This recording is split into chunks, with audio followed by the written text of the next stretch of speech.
IPL start అవుతుందంటే చాలు ధోని ఈ సీజన్తో రిటైర్ అవుతున్నాడా లేదా 44 ఏళ్ళు వచ్చా కూడా ఇంకా ఆడతానంటావేంటి బాసు, ఇక రిటైర్మెంట్ ఇచ్చాయి. ఇది చాలామంది చేసే కామెంట్స్. కానీ ధోని లేని చెన్నై సూపర్ కింగ్స్ టీంని ఒక్కసారి ఇమాజిన్ చేసుకోండి. వికెట్ల వెనక ధోని లేకుండా చెన్నై మ్యాచ్ ఆడుతుంటే ఎలా ఉంటుంది? కానీ ఇకపై ఫ్యాన్స్ అంతా దీనికి అలవాటు పడాల్సిందే. ఎందుకంటే the time has come. Yes, Dhoni ఐపీఎల్కి గుడ్ బై చెప్పే టైం వచ్చేసింది.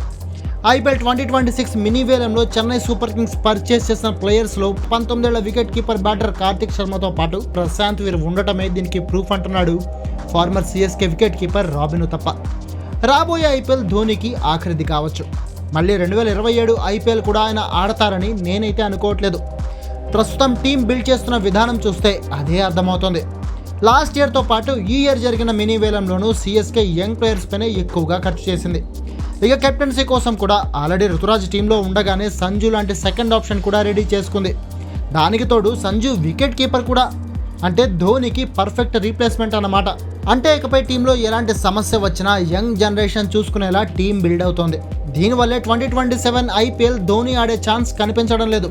కానీ టీంలో లేకపోయినా సిఎస్కే మెంటార్గా ధోని కంటిన్యూ అయ్యే ఛాన్స్ ఉంది అంటూ ఊతప్ప చేసిన కామెంట్స్ ఇప్పుడు వైరల్ అవుతున్నాయి. ఇప్పుడు చెప్పండి, ధోని రిటైర్ కావాలి అని కోరుకునే వాళ్ళకి ఇది గుడ్ న్యూసే కదా. అయితే ఒక్కటి గుర్తుంచుకోండి, ఏ ప్లేయర్ అయినా ఒక్కసారి రిటైర్మెంట్ ఇస్తే ఇక తిరిగి ఎప్పటికీ టీంలోకి రాడు.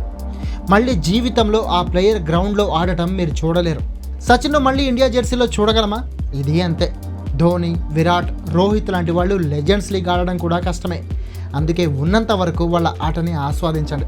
వాళ్ళు ఎప్పుడు రిటైర్ అవుతారా, ఎప్పుడు ఆటను వదిలి వెళ్ళిపోతారా అని వెయిట్ చేయడం కంటే వాళ్ళు ఉన్నన్ని రోజులు, వాళ్ళు ఆడుతున్నన్ని రోజులు వాళ్ళ ఆటని ఆస్వాదించడం చాలా గొప్ప విషయం.